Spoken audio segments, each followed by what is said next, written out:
Hola a todos, mi nombre es Ezequiel y en este video les voy a mostrar cómo estructurar una aplicación Flask.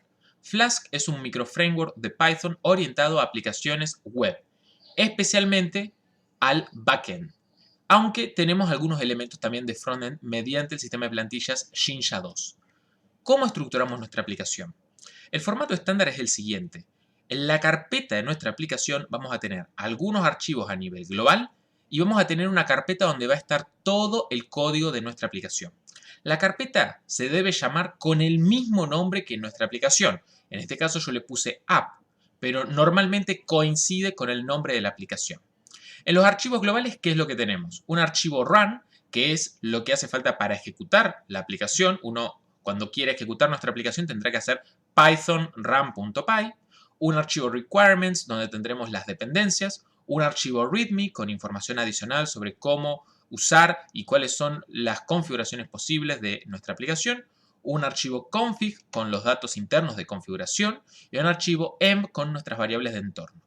El archivo env no se debe subir a los repositorios, ya que vamos a guardar nuestras credenciales y contraseñas en este archivo. Por lo tanto, estamos introduciendo ya un mecanismo de seguridad para evitar compartir credenciales. Vamos entonces primero al requirements.txt. En este caso vamos a estar usando la nueva versión de Flask, Flask 2.0, aunque muchas de las cosas que van a ver también lo pueden hacer con la versión anterior. Vamos a estar usando python.env para poder leer este archivo y cargar automáticamente su contenido en nuestro entorno de trabajo del sistema operativo. Y vamos a usar la librería Faker para rellenar nuestra base de datos con datos falsos y ahorrarnos el trabajo de manualmente ingresar personas o distintos campos. Si vamos al archivo config, vamos a ver que no tenemos nada relacionado con Flask. Importamos OS, que es la librería de la biblioteca estándar que nos permite interactuar con el sistema operativo. Y tenemos la declaración de una clase con algunos atributos de clase que serán los que Flask luego interpretará como parámetros de configuración, donde definimos, por ejemplo, el nombre de nuestro servidor, en este caso es localhost, y el puerto, en este caso 7001. Decimos que vamos a utilizar el modo debug, explicitamos el directorio de nuestra base de datos, en este caso es un archivo porque estamos usando SQLite. Vamos a también definir el token de nuestra base de datos que nos va a permitir encriptar y desencriptar nuestra base de datos. Vamos a definir si la vamos a usar encriptada o no, dónde tendremos nuestras plantillas y dónde tendremos nuestros archivos estáticos. Bien, ¿qué quiere decir la línea os_environ_get_dbToken? Esta línea va a buscar en las variables de entorno de nuestro sistema operativo una variable que se llame dbToken. Si no la encuentra, le va a asignar cadena vacía. Ahora, ¿cómo podemos cargar esta variable nosotros en el sistema operativo? Mediante la librería .env que vimos en las dependencias. Tenemos una función que se llama load.env y lo que hará este archivo, lo que hará esta función es buscar un archivo que se llame justamente .env y carga su contenido en variables de entorno. Si vamos a nuestro archivo .env, vamos a ver que tenemos un dbToken con el token de nuestra base de datos. En este caso, la base de datos no tiene ninguna información segura, así que no hay ningún problema en compartirles este token a ustedes. Sin embargo, cuando ustedes desplieguen la aplicación, este archivo no debería estar en el repositorio y en el lugar donde ustedes lo vayan a desplegar, deberán crearlo a mano. ¿Para qué? Para evitar que esta información quede pública, de forma tal de que este archivo en realidad nunca se sube a ningún lado. Se puede, por ejemplo, enviar por otro medio, puede ser algún sistema de transferencia de archivos o algún mecanismo que esté autorizado y de esa forma pueden pasar estas credenciales. Pero estas credenciales se van a cargar en memoria. Esto es lo que está haciendo esta línea de aquí. Las carga en memoria de las variables de entorno de nuestro sistema operativo y las leemos en la línea 12. De forma tal de que no están hardcodeadas en ninguna parte de nuestro código y tampoco hace falta subirlas a nuestro repositorio. Ahora, ¿qué hace el run.py? Bien, en el run.py tenemos una sintaxis muy sencilla. Importamos una variable que se llama app de app, que es la carpeta donde tenemos nuestra aplicación. Recordemos, app aquí se llama así por los propósitos de este tutorial, pero tendría que tener el nombre de la aplicación. Y ejecutamos el comando run. Van a encontrar en diversos tutoriales de internet que se le pasan distintos parámetros a este run en una aplicación Flask. Sin embargo, lo recomendable es no utilizarlos directamente en este lugar, sino agregarlos mediante config, que es el archivo que acabamos de ver. Una vez que tengamos esto, vamos a ver qué es lo que tenemos que definir para tener una aplicación Flask funcionando. Vamos a abrir la carpeta app. En la carpeta app vamos a estar trabajando por capas. Hay un patrón de arquitectura de software que se llama separación en capas. Vamos a tener 3 capas distintivas que van a estar conectadas secuencialmente y 2 capas transversales. ¿Cuáles son estas? Vamos a tener la capa de routes y la capa de views, que es la parte de la presentación de nuestra aplicación. Vamos a tener a continuación la capa de nuestro controlador o nuestra capa lógica y luego vamos a tener nuestra capa de datos. Transversalmente a estas capas vamos a tener 2 que son helpers, donde tenemos algunas funciones auxiliares que podemos invocar desde cualquier capa, y models, donde vamos a tener nuestras excepciones personalizadas y la definición de nuestros modelos. En este caso es una pequeña aplicación de personas, de datos de contacto. Vamos a ir de menor complejidad a mayor complejidad. Vamos a los modelos. Si abrimos nuestra carpeta modelos, vemos que tenemos una clase. En este caso es una clase inmutable, ya que heredamos de nameTuple, y le definimos los campos, los tipos de los campos y los valores por defecto. En este caso, todos los valores son opcionales, la mayoría son strings, salvo el primero que es un ID, y es una clase llamada contacto. Esta es la clase que vamos a utilizar para comunicarnos entre nuestras capas. Luego, si nos vamos a las excepciones, tenemos 3 excepciones definidas. El usuario ya existe, el usuario no existe y el usuario no es válido. Es muy importante definir nuestras propias excepciones, ya que Flask provee un mecanismo especial para poder manejarlas de manera eficiente. Vamos a ver también en qué caso las usamos y cómo sacarles el mayor provecho. Ahora, ¿qué es lo que tenemos aparte de nuestras carpetas de capas? Tenemos 2 archivos, init.py y main.py. Main.py tiene el mismo contenido que nuestro run.py, con la salvedad de que no se invoca mediante Python main-py, sino que nos da la posibilidad de usar la siguiente sintaxis: Python-m y el nombre de la carpeta donde está posicionado el main. ¿Qué quiero decir con esto? Veámoslo. Si abrimos una consola, yo puedo ejecutar mi aplicación de Flask de la siguiente manera. Vamos a escribir Python run.py y esto lo que hará es correr nuestra aplicación. Como podemos ver, yo tengo un navegador, podemos ejecutarlo, vemos que cargó nuestra aplicación, pero si matamos el proceso, podemos también hacer python-m app. Y lo que hará este comando es ejecutar lo que sea que esté dentro de main.py. Entonces es una conveniencia para poder ejecutar nuestra aplicación de 2 formas diferentes. Recargamos la página y vemos que tenemos el mismo contenido. De las 2 maneras podemos ejecutar nuestra aplicación. Ahora, solamente vamos a poder ejecutarla con este comando si tenemos este archivo main.py definido. No es obligatorio, es totalmente opcional y en el caso de que invocar la aplicación de esta forma no sea algo que consideres conveniente, lo puedes omitir. Si vamos al archivo init.py, vemos que tenemos toda la instanciación de nuestro Flask. ¿Qué es lo que hacemos? Importamos Flask, importamos nuestro archivo de configuración, importamos el reseteo de nuestra base de datos y importamos también las rutas. ¿Qué es lo que vamos a hacer? Le vamos a pasar a nuestra aplicación de Flask el nombre de nuestro archivo, el directorio donde tenemos la carpeta con los archivos estáticos y el directorio donde tenemos las plantillas. Esto muchas veces lo van a encontrar en el mismo archivo donde están las rutas. Sin embargo, como buena práctica, es conveniente tenerlo separado, donde solamente instanciamos nuestro Flask.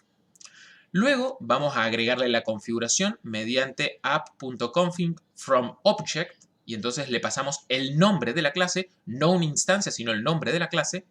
Y luego vamos a tener el método register blueprint, donde vamos a registrar los distintos blueprints o vistas que vamos a tener de nuestra aplicación.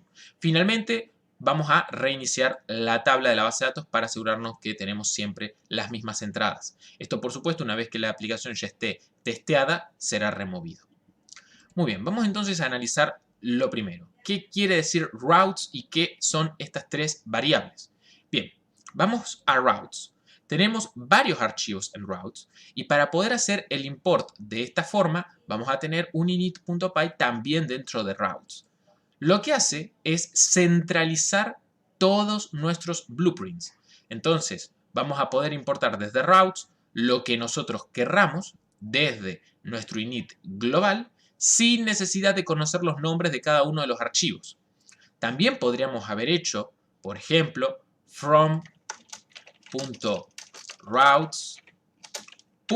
Y luego API import y tendríamos que importar la vista de nuestra API y así sucesivamente, pero esto nos permite abreviar nuestro código y tenerlo en una sola línea, ya que no hace falta que desde este archivo tengamos visibilidad de los archivos individuales. Podemos acceder directamente a todos los que necesitemos. Para poder habilitar este atajo necesitamos el init.py. Nuevamente, esto es opcional y podemos acceder directamente a estas variables desde afuera usando los nombres de los archivos. Pero en este caso tendríamos que dividirlo en tres líneas usando tres imports independientes. Vamos entonces a routes. Routes tiene lo siguiente. Vamos a mostrar todo el archivo. Tenemos, desde Flask importamos Blueprint y Render Template. El Blueprint lo que hace es definir un alcance, un scope de trabajo donde vamos a estar definiendo endpoints, donde vamos a estar definiendo rutas a las cuales vamos a acceder desde nuestro navegador. Podemos tener también variables globales y lo que tendremos será distintas funciones decoradas y en estos decoradores vamos a definir cuál es la ruta. También vamos a tener la posibilidad de añadir parámetros dentro de nuestras funciones y renderizarlos. ¿Cómo funciona esto? Cada vez que alguien ingrese en este blueprint con, en este caso, el directorio raíz, lo que va a suceder es que se va a ejecutar esta función. Particularmente si se utilizó el método get, el método HTTP get. Entonces, ¿qué es lo que sucede? Se instancia este diccionario con los parámetros que nosotros necesitamos y se lo manda a un archivo HTML. Podemos ver que pasamos no solamente el nav que teníamos global, sino que podemos pasar también los parámetros que teníamos en diccionario. Aquí estamos haciendo un desempaquetado de palabra clave, pero podríamos haber puesto title igual Flask and Jinja Practical Work y description igual this is a simple page made for implementation. Ahora, ¿qué es este home.html? El home.html es una plantilla que tenemos definida en nuestros archivos de vistas. Si nos vamos a la parte de plantillas, vamos a tener Home, Layout y Navigation. Si vamos a Home, vamos a ver que tenemos la sintaxis de Jinja 2, donde decimos que extendemos de Layout, es como una especie de herencia. Layout es un boilerplate de HTML, donde tenemos head, body y las etiquetas HTML con algunos meta, y definimos bloques. Entonces definimos un bloque contenido, definimos un bloque CSS, podemos definir variable título y también podemos incluir otros HTML como es por ejemplo el caso de navigation. Entonces, ¿qué es lo que va a suceder? Cuando nosotros le decimos a Flask, por favor, usa home y le pasa un title, ese title se va a insertar en este lugar y el description se va a insertar en este lugar. Pero como a su vez este archivo home está extendiendo layout, todo esto se va a incorporar también en layout. Y como aquí tenemos también la variable title, se va a insertar el contenido aquí también. Así que de esta manera podemos crear archivos HTML dinámicamente pasándole distintas variables. Y lo mismo sucede con Navigation, donde tenemos un bucle for usando la sintaxis especial de Jinja 2. Muy bien. También tenemos acceso a archivos estáticos. En este caso tenemos Bootstrap descargado y un archivo custom de CSS. ¿Cómo accedemos a esos archivos? De la forma tradicional, podemos tener una definición de un bloque CSS y pasar el archivo, o podemos también tenerlo definido en nuestro layout. En este caso usamos una función especial de Jinja que se llama URL4, que nos busca automáticamente la URL. En el caso de que nosotros no sepamos dónde está el archivo, le decimos, por favor, busca la URL de static y el archivo se llama de esta forma. Hay que especificar la ruta desde la carpeta de estáticos. Entonces tenemos la carpeta de estáticos aquí. Arrancamos desde esta posición, CSS y luego el nombre del archivo, CSS y luego el nombre del archivo. Estas son nuestras vistas. Es una aplicación realmente sencilla, no tiene mucho diseño o un acabado demasiado estético, pero cumple los propósitos para poder presentar Flask. Ahora, si volvemos a Routes, lo que vamos a ver es que esto se ejecuta con la raíz. Ahora, ¿la raíz de qué? Si nosotros volvemos a nuestro Register Blueprint, podemos explicitarle un prefijo. ¿Qué quiere decir un prefijo? El prefijo quiere decir que todo lo que venga de este blueprint va a ser válido solamente si cumple con este prefijo. Poner la barra, es decir, la raíz, quiere decir que en realidad no hay ningún prefijo. Vamos a ver un caso cuando veamos la parte de API. Si nosotros vamos al archivo API, vamos a ver que también inicializamos un blueprint y tenemos varias funciones. Y en este caso tenemos barra contacts, que parecería que esto está en la raíz de nuestro sitio. Pero cuando nosotros vamos al init, esto está registrado con el prefijo barra API. Así que todo lo que esté en nuestro archivo será barra API, barra contacts, barra API, barra contacts ID. Y así sucesivamente. Veamos esto con un ejemplo. Tenemos barra contacts. Si nosotros buscamos en nuestro navegador, buscamos en la aplicación barra contacts, ¿qué es lo que se nos mostrará? Tenemos que asegurarnos que tenemos la aplicación corriendo, que no es el caso. Vamos a ejecutar la aplicación. Ejecutamos. ¿Qué es lo que sucede? No existe la página. También vamos a ver cómo generar este mensaje por defecto y no que nos muestre el 404. Ahora, si yo escribo barra API barra contacts, sí, efectivamente accedemos a este endpoint. ¿Cuál es la clave? Déjenme acomodar el archivo para que lo puedan visualizar mejor. La clave en esta oportunidad es la siguiente. Tenemos el blueprint, este es un nombre arbitrario que en realidad no tiene relevancia para nosotros, y le pasamos el nombre de nuestro archivo.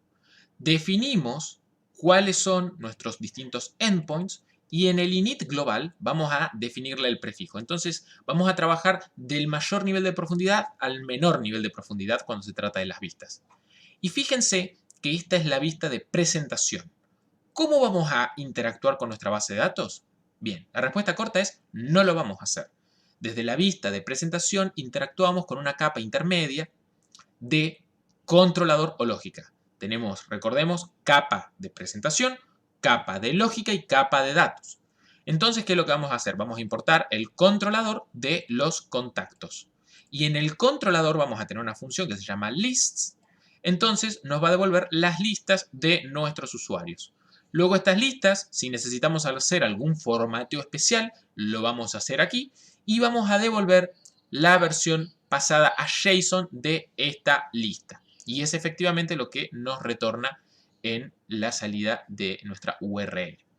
Vamos a definir un método get global para listar todos, un método get individual para listar uno, un método post para crear uno, un método put para modificar uno y un método delete para borrar uno. Ahora, ¿qué hay dentro de este Contacts Controller?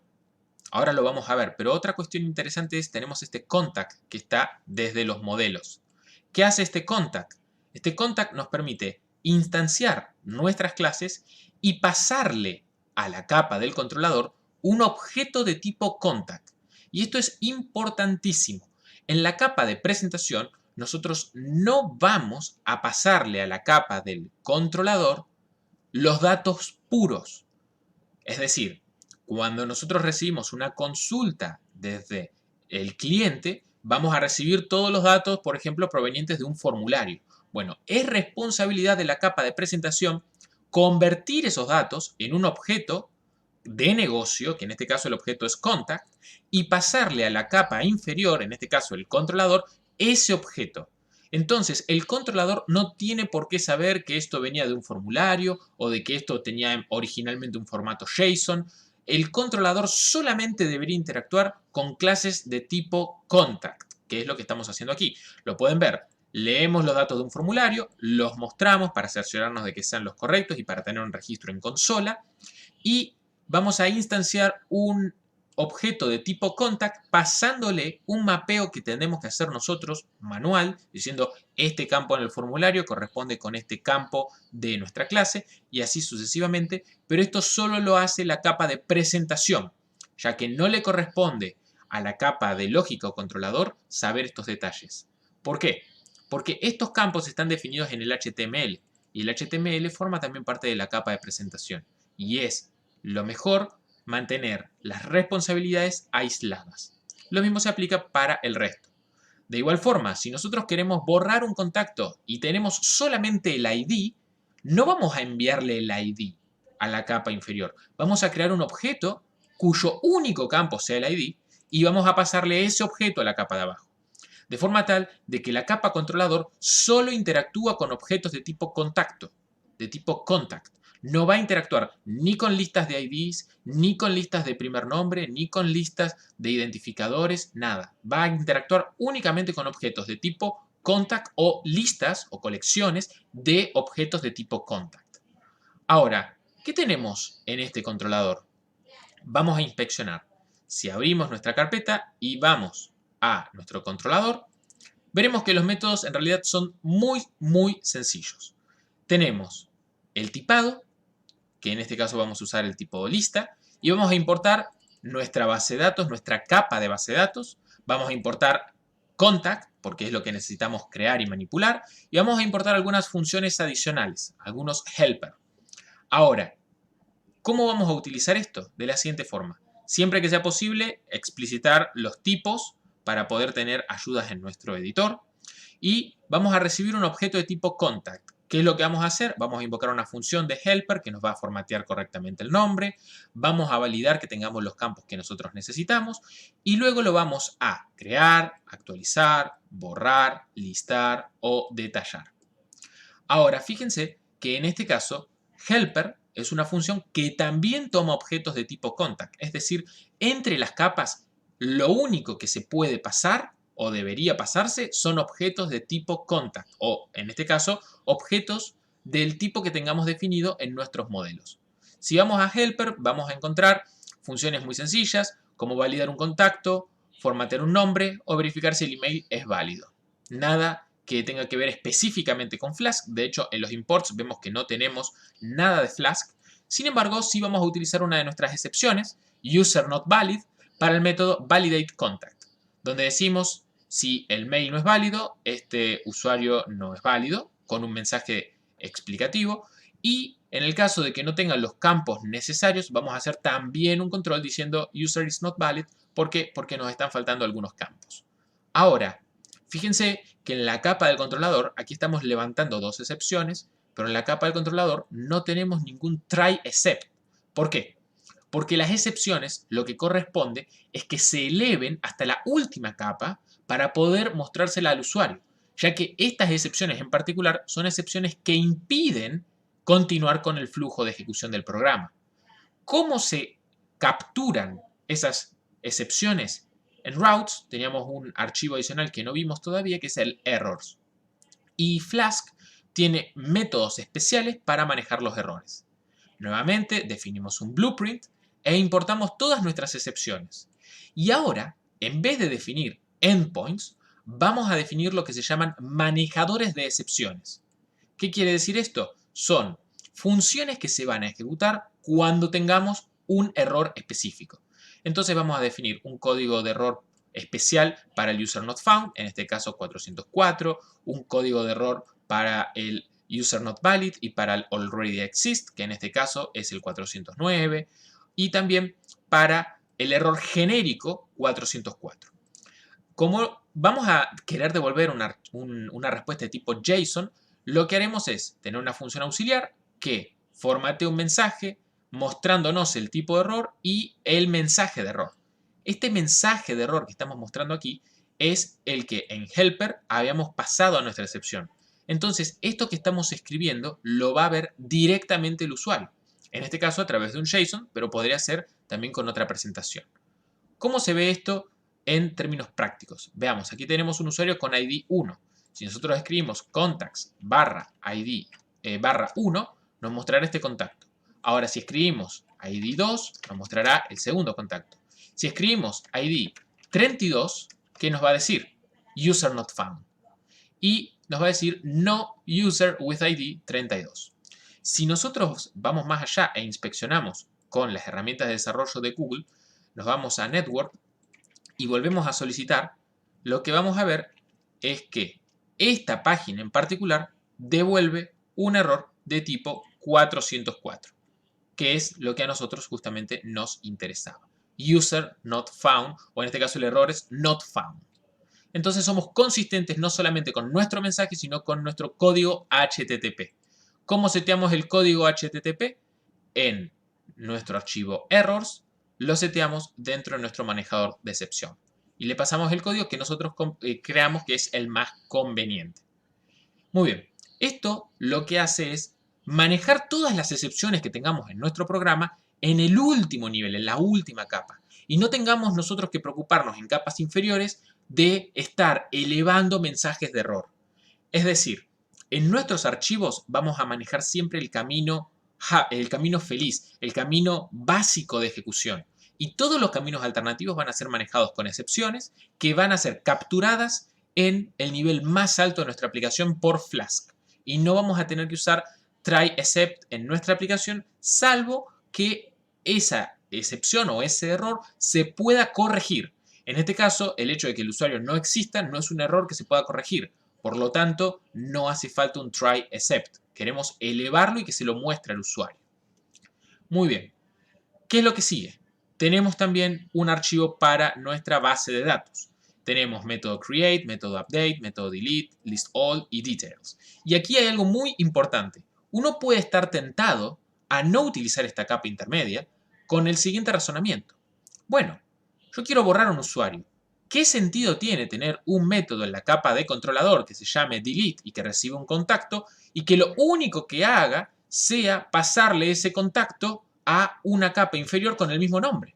Bueno, la idea de esto es mantener las capas independientes. La capa de presentación no tiene por qué saber qué es lo que hay en capas inferiores. No tiene por qué saber qué es lo que viene a continuación. Así que, debido a eso, lo que tenemos que hacer es, a pesar de que parezca un pasamanos, que parezca que sencillamente invocamos una función con el mismo nombre más abajo, sí debemos hacerlo de esta manera. ¿Para qué? Para evitar dependencias o interrelaciones entre capas que no deberían existir. Muy bien. Vamos a la parte de la base de datos. Y de hecho aquí tenemos algo sospechoso, porque estamos pasando un ID. Esto está hecho a propósito para poder identificar errores. Esto no debería ser así, vamos a corregirlo. Pero primero veamos nuestro archivo ContactDB. Si vamos a ContactDB, vamos a tener un archivo connections que lo vamos a ver en breve. Importamos nuestros modelos e importamos nuestras excepciones. ¿Qué es lo que tenemos aquí? Déjenme mostrarles. Tenemos una función create, una función update, una función delete y una función listAll. También tenemos, bueno, details, userExist y resetTable. Pero estas son las más relevantes. Fíjense el error que yo les comentaba. En este caso recibe contact, pero se le está pasando contact ID. Habíamos dicho que entre las capas siempre tenemos que mandar objetos del mismo tipo y que sean objetos del modelo que tenemos definido. Así que en este caso tenemos que enviar contact, no contact.id.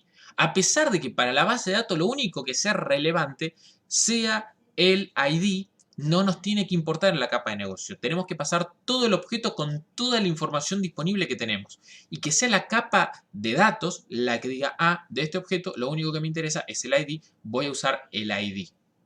Muy bien. ¿Cómo seguimos entonces?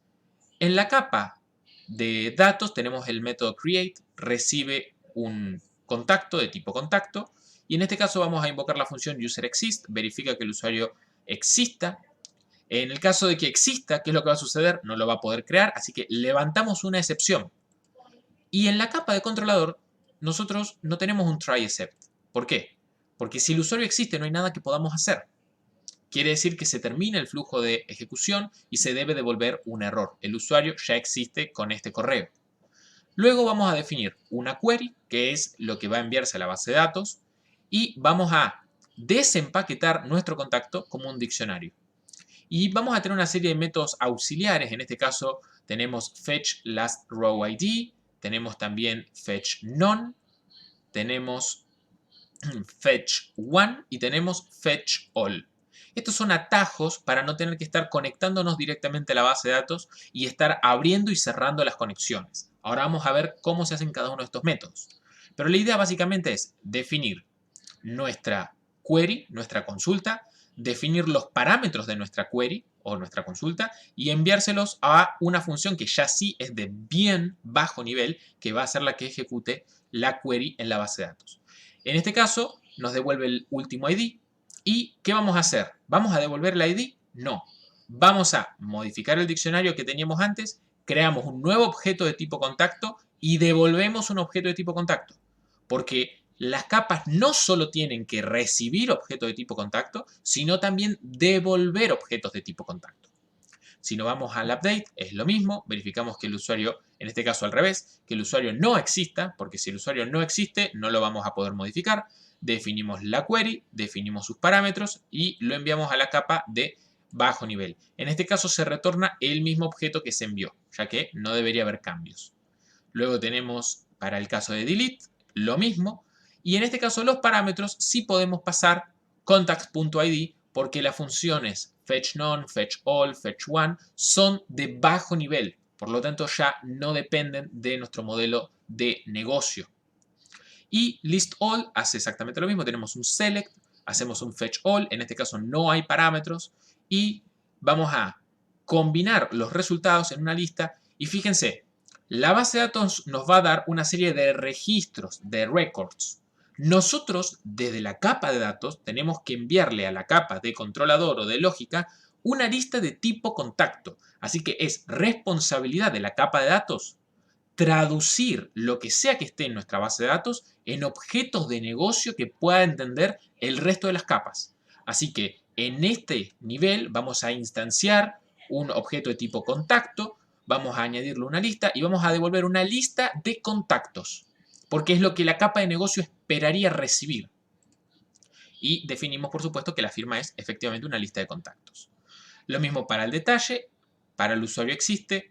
Y para resetear la tabla, este es el método que se ejecutaba apenas se inicia la aplicación. Vamos a hacer un drop table, un create table y luego creamos personas nuevamente aleatorias, en este caso con la librería Faker. Vamos a definir primer nombre, apellido, dirección, ciudad, país, código postal, número de teléfono e email.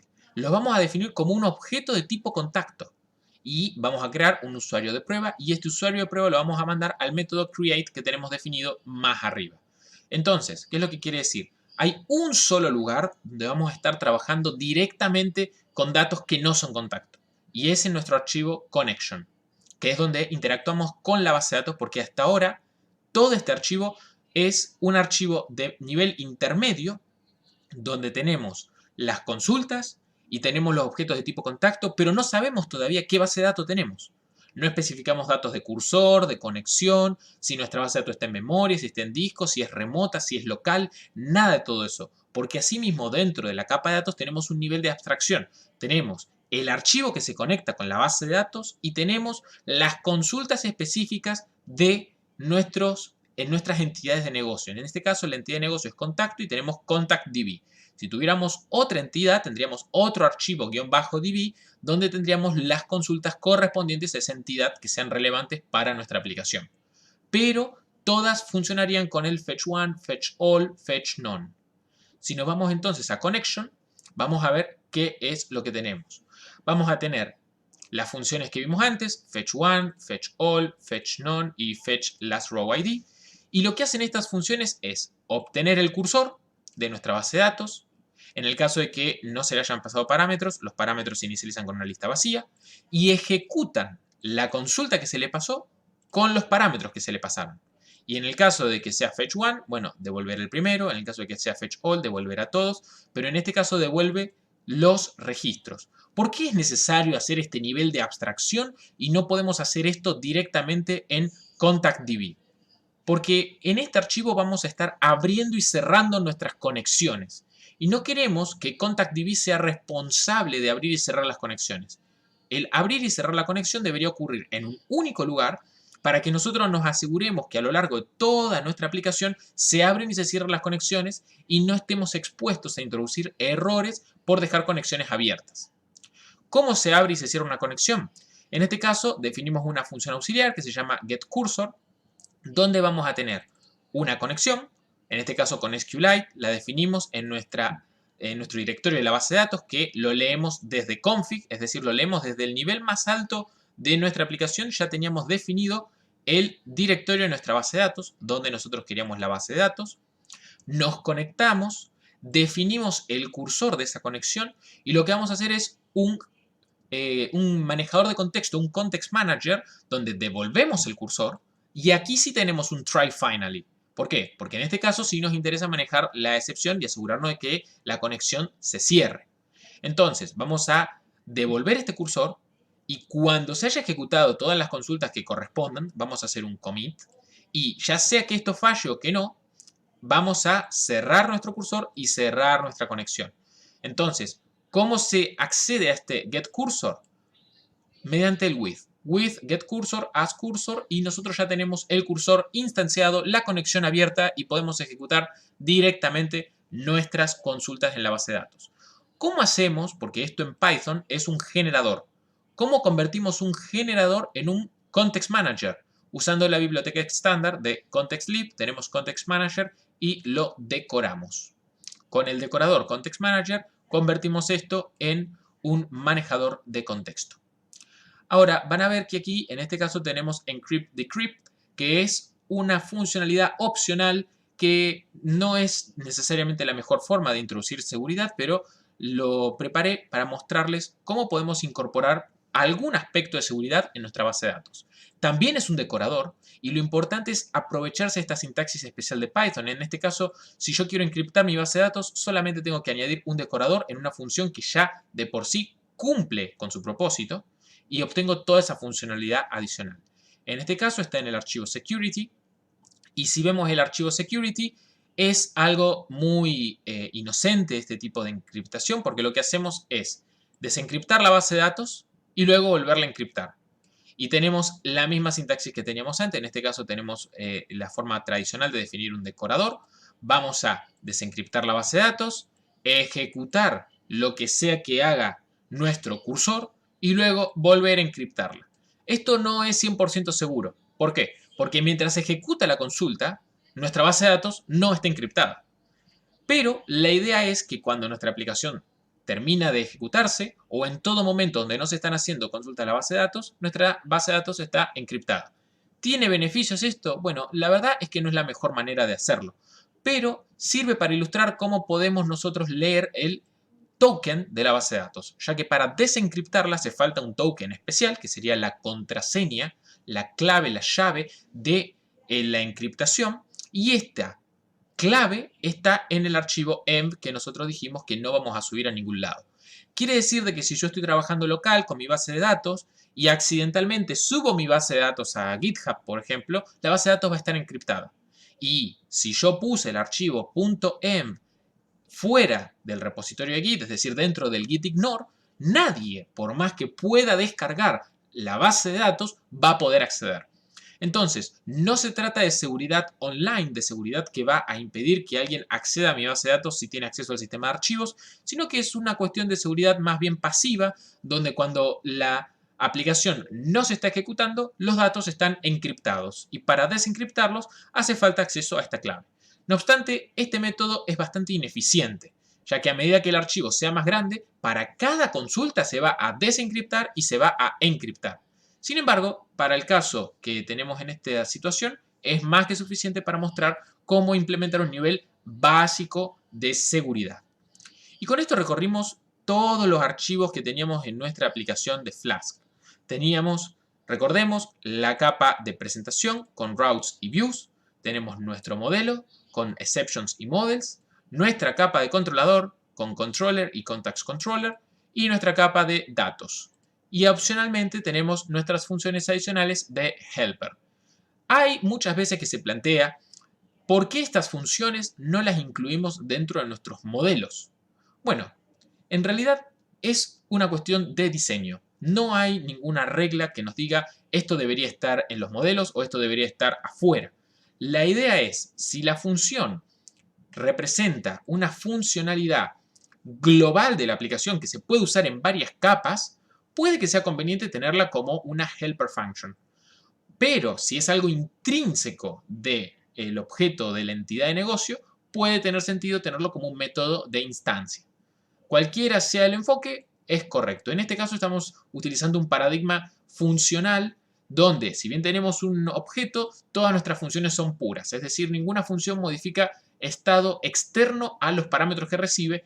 Entonces quiere decir que siempre se va a devolver un objeto nuevo. O también lo que se conoce como programación reactiva, donde tenemos un estado y ese estado siempre que se actualiza, se va a actualizar con un estado nuevo que también es consistente.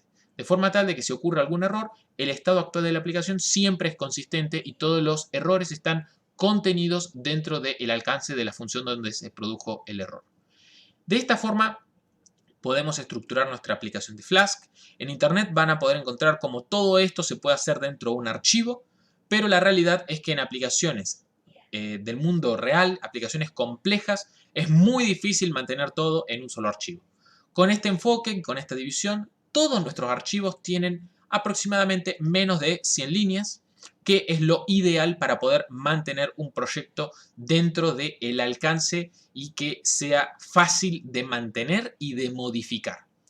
Tenemos algunas cuestiones que no vimos en demasiado detalle, como cómo pasarle parámetros opcionales a nuestras rutas. Podemos, por ejemplo, definirlos y definirlos como parámetros. Siempre recordar usar guiones bajos en caso de que nuestra variable pueda llegar a sobreescribir una palabra reservada de Python o una función de Python. En este caso tenemos el típico caso de ID, que ID es una función de Python, así que es recomendable añadirle un guión bajo adelante. Y luego, bueno, cómo definir distintos métodos. En este caso no nos centramos en las vistas, ya que no es la parte más importante de Flask y se puede reemplazar con otros frameworks. En este caso, el por defecto es Jinja 2, pero se pueden usar React, o se puede usar Vue, o se puede usar otra solución también. Así que no es fundamental. Sin embargo, para poder mostrar exactamente cómo funciona, podemos volver a mostrar nuestro formulario inicial. Vamos también a mostrar todos los contactos y vemos que el último contacto es con ID 10, es Ángela Jordan. Si nosotros queremos añadir un contacto nuevo, por ejemplo, Ezequiel Castaño, vamos a poner Air Avenue y le ponemos 200, Ciudad Rosario, Santa Fe, 2000. Y el email, por si quieren contactarme, Castano Ezequiel Leonardo, arroba, ya saben, gmail.com. Confirmamos y vamos a ver ahora si se modificó nuestra base de datos. Vamos a recargar y tenemos efectivamente el último agregado. Y vean, ha habido un error. Last name igual Ezequiel. Vamos a ver si esto persiste. Vamos a ver el ID número 11. Y tenemos justamente errores.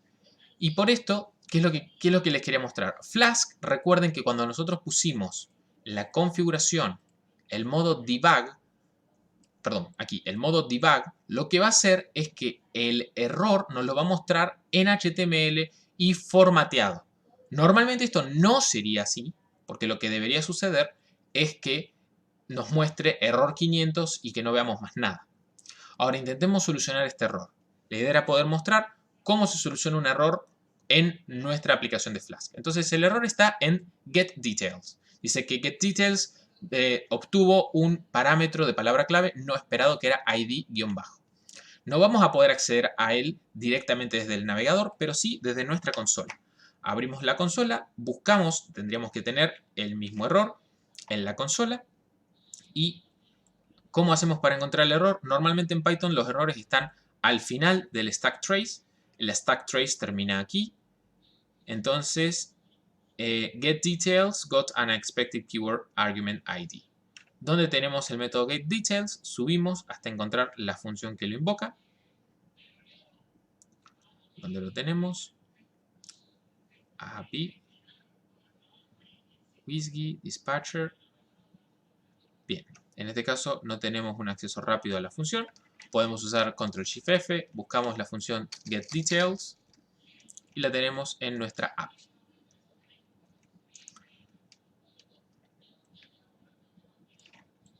¿Qué es lo que sucedió? Nosotros hicimos un cambio y entonces el cambio no impactó y ahora lo que está sucediendo es que no puede identificar el parámetro. Vamos a ver si nosotros reiniciando nuestra aplicación el error persiste. Volvemos a ejecutar. Ya no tenemos ese error. Vamos a probar con un valor válido como 10 y ahora sí lo tenemos. ¿Esto qué quiere decir? Si modificamos el código, como puede suceder que nosotros lo hagamos, tenemos que tener mucho cuidado de si nuestra aplicación se reinició adecuadamente y si se reinició adecuadamente, ¿qué pasó con nuestra base de datos? En este caso, nosotros hicimos un cambio y cada vez que hagamos un cambio en modo debug, fíjense, la aplicación se reinicia. La tabla se crea desde cero, se resetea. Y esto es algo muy importante que tienen que tener en cuenta. Muy bien, vamos entonces a guardar nuestros cambios y volvemos a enviar el formulario. Esperamos que termine de iniciar. Confirmar. Se ha iniciado. Perfecto. Vamos entonces ahora al ID 11. Tenemos nuestros datos. Funciona perfectamente.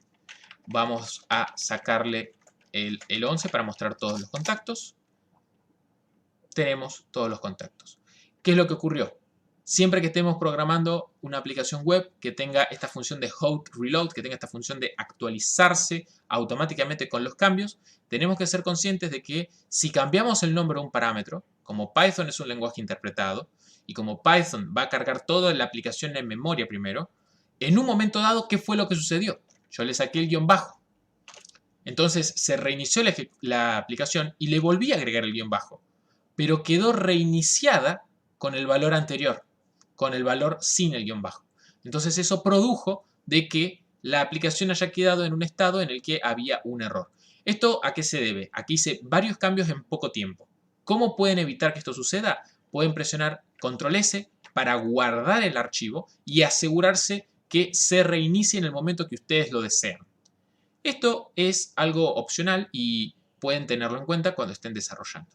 En líneas generales, esta es la forma en la que yo personalmente les recomiendo estructurar su aplicación de Flask. Van a encontrar que hay muchas otras formas. Hay un patrón en particular que se llama App Factory, que es un poco más complejo, pero que en esencia les muestra esta forma.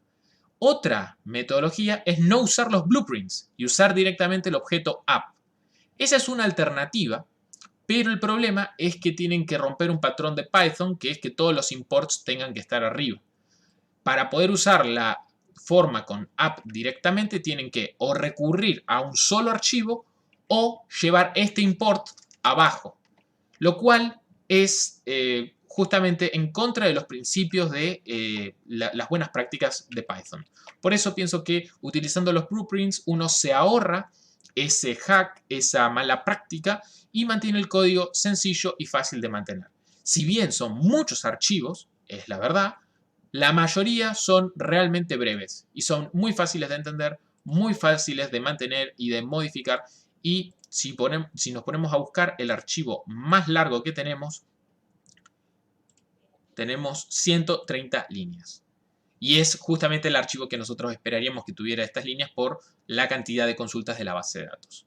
Entonces, en archivos, todos, la mayoría, menos de 50 líneas, con uno solo de 130 líneas, tenemos una aplicación con un CRUD, con un ABM, Create, Retrieve, Update, Delete, completo, hecho en Flask, siguiendo todas las buenas prácticas de este microframework. Así que muchas gracias por ver el video y espero que les haya sido útil. Hasta luego.